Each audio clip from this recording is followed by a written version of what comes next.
We'll have the Scranton High School Chorus with some songs. There will be a memorial part during the program where we will honor those who protect and serve in law enforcement at every level and in every capacity. We believe that this is an appropriate time to do this because of the pressure that police have been under and in this country and around the world. Our Vice Chairman, Pat O'Malley, came to us with the idea for this event, and I would like to ask him to describe how it came about. Thank you, Charlie.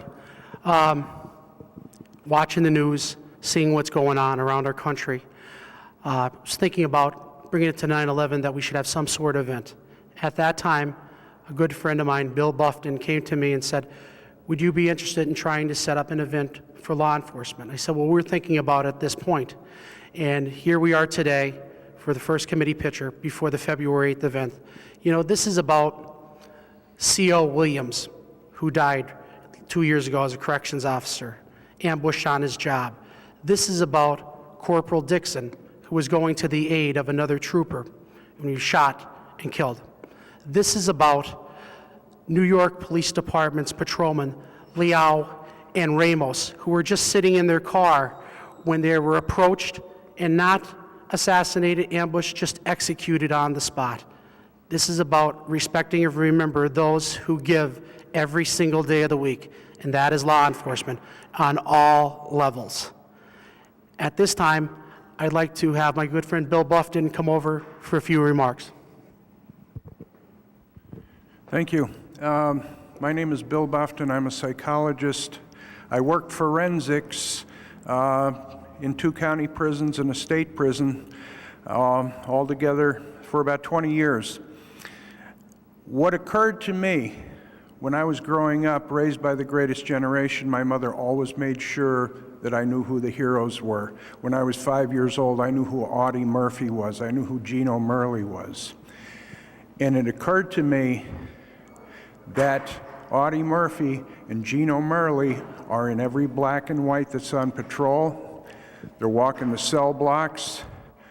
They're dealing with domestic problems. They put their life on the line for us every day. And I decided that it was time that we said thank you. Thank you, Bill. At this time, I'd like to introduce my good friend, Robert Sheridan, retired police officer. Thank you, Commissioner. I'd just like to say a few words as a retired police officer. I know what it is to be on the road and know the fear that's on the road with us, that every time we go down the road and we get a police call with a man with a gun, with the feeling that goes through us, we know that we're going into a crowd of 20 people. The man with the gun knows who we are. We're coming lights and siren, but we don't know who he is. The adrenaline that goes through a police officer's body is tremendous when he's going on a call like that. And I know how my fellow officers, what they feel when they go on a call like that. That's why I stand here today and I support this event 1,000%. And I'd like to see everybody come out and support this event on February 8th. Thank you, Commissioner. In closing, I would just like to thank all of the men and women of law enforcement that are out there every day doing this job, kissing their family goodbye and not knowing if they're going to come home. And to their families, who are their support staff, that make sure that their lives are worth living and working towards to make sure that they get home at the end of their shift every night. So again, we invite the community to come out February 8th, Sunday at 1 p.m. at Scranton High School.